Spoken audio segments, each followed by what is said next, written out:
जय नारायण। आज राणा पूजा जयंती मनाने के लिए पांडरवा में आपने जो स्थानीय लोगों ने और दूर दराज से जितने भी लोग आए उन्होंने कार्यक्रम को सफल बनाने के लिए आप सब यहाँ आने के लिए धन्यवाद। हम सबसे पहले हमारे सामने बिरसा मुंडा जी, संट्या मामा, जयपाल सिंह मुंडा जी, भाई जगदीश जी पांडव, गुरु गोविंद जी महाराज का नमन करते हुए मैं मेरी बात को स्टार्ट करूंगा। मेरे से पहले कई वक्ता आए और उन्होंने अपने अलग अलग तर्क बताए, क्या वास्तविकता है क्या झूठ है, ये सारी बातें आपके सामने बताई। अब हम देखते हैं कि हमारे महापुरुष राणा पूजा भी लग रहे आप इतिहास लिखने लिखा, इतिहास लिखने वाले भी आपके लोग थे, मूर्तियां बनाने वाले भी लोग आपके थे, हमको थे नहीं उस समय। तो अब आप हमारे जो महापुरुष के इतिहास के साथ जो छेड़छाड़ी कर रहे हैं और वेशभूषा के साथ जो छेड़छाड़ी की जा रही है वो गलत है, सही है? गलत है। आज हम देखते हैं इस देश में कई तरह के संगठन चलते हैं। आज हमारा जो आदिवासी समाज है, इस समाज को खत्म करने की साजिश चल रही है। 1993 में हमारी यहाँ की भारत सरकार ने ये नौकरी के भेज दिया, एक हलफनामा भेजा, उसमें कहा गया कि भारत के अंदर कोई आदिवासी नहीं रहता है। तो क्या हम लोगों को खत्म करने की साजिश है या नहीं है? अभी हमने और देखा कि हमारे देश के अंदर मणिपुर का कांड देखा आप लोगों ने। मणिपुर के कांड के अंदर क्या लड़ाई थी? मणिपुर की लड़ाई क्या है? तो मणिपुर की जो लड़ाई है वो जल जंगल जमीन की लड़ाई है, लेकिन उसके लिए कोई कहता आरक्षण की लड़ाई है, कोई कहता धर्म की लड़ाई है, लेकिन वास्तविक जो लड़ाई है वो जल जंगल जमीन की लड़ाई है। मणिपुर का इलाका जो है सिर्फ लगता है और हमारे यहाँ पे 5 अनुसूची का इलाका है।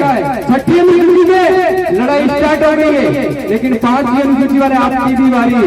यहाँ के मधुवादी लोग आपको वनवासी बना के खत्म करने की साजिश रच रहे हैं। आप जानते हो हमारे यहाँ पे झाड़ों के अंदर सबसे ज्यादा वनवासी कल्याण परिषद चलता है। हम लोगों को कहते हैं ये वनवासी है, आप ही तय करो हम वनवासी है आदिवासी है। वनवासी का अर्थ क्या होता है?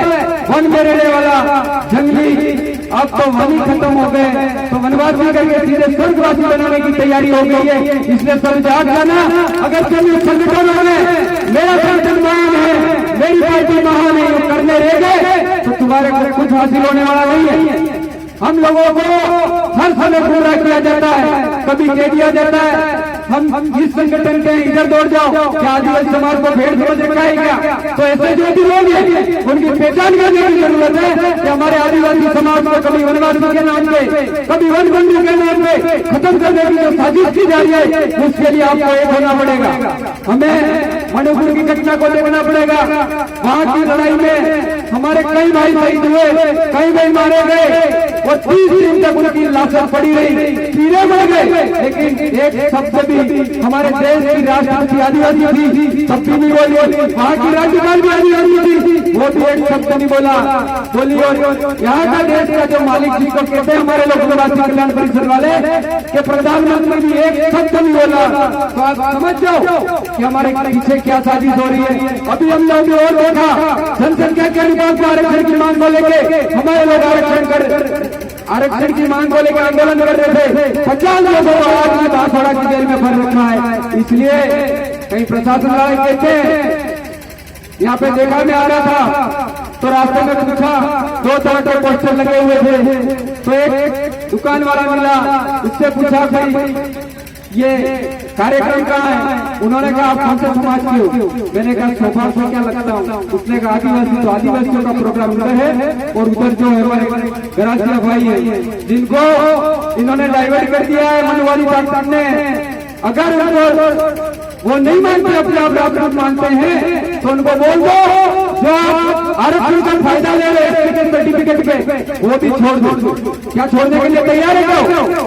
ये चलन हमको करनी पड़ेगी, अपने आप को ठिकाना आ जाएगा। हमारी जो वेशभूषा के साथ छेड़छाड़ होगी, हमारी संस्कृति के साथ छेड़छाड़ होगी, तो आपको एक साथ एकजुटता के साथ परिचय लेना होगा। बाकी आप न्यूज बनते गए, कई लोग हम देखते हैं सोशल मीडिया की यूनिवर्सिटी में कहते हैं कि ये फलाना संगठन, ये टेगड़ा संगठन, ये सब हमारी जो विचारधारा बंद कर दो। हमारी जो मूल विचारधारा, जो हमारी मूल विचारधारा क्या थी, आदिवासी परिवार की मूल थीम क्या थी, उससे हमको चलना पड़ेगा, तब जाके हमारा काम होगा। बाकी आज आदिवासी परिवार की मूल थीम को भी हम भटक चुके भाई। हमारी मूल थीम थी संगठन भी है, लेकिन आप 17 संगठन में बांट हमारे समाज को कर दिया।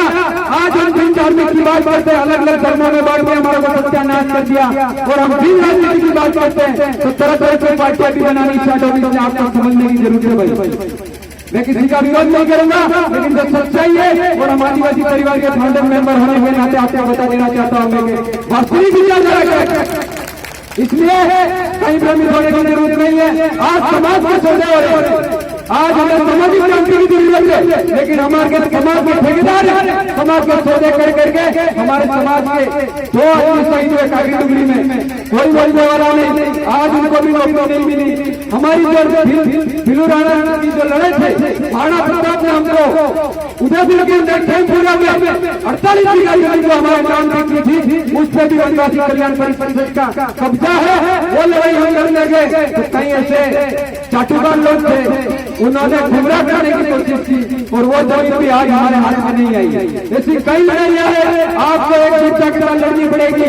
राजनीति हो, समाजनीति हो, जब तक हम समाजिक रूप से एक नहीं होंगे और हमें अपने भाइयों का विरोध करेंगे, तब तक हम सामाजिक क्रांति नहीं ला सकते। और सामाजिक क्रांति नहीं आएगी, राजनीतिक क्रांति भी नहीं आएगी। ये मान लो हमारी संख्या इस एरिया में सबसे ज्यादा है, इसके बाद भी हम लोगों को हमारा जो हक अधिकार मिलना चाहिए वो नहीं मिल रहा है, समय का अभाव है। इसलिए मेरा जो बात है वही यही समाप्त करता हूँ। जो हमारे महापुरुषों के जो सपने थे, वो सपनों को आप साकार करें, ये सफर यहाँ से लेके जाएंगे। बाकी ये सफर आप नहीं लेके गए तो भी हमारा उद्धार नहीं हो सकता। भिलू राणा भी हमारे यहाँ के थे, भाई श्री जगदीश जी भी यहाँ के थे, उनके सपने क्या थे उसको आपको देखना पड़ेगा। लेकिन उनके सपने को नहीं देख, अपनी राजनीतिक मोर्चे चमकाने के चक्कर में अगर समाज को गुमराह करने का काम करोगे तो प्रगति कुछ जवाब देगा। साथियों, दोहा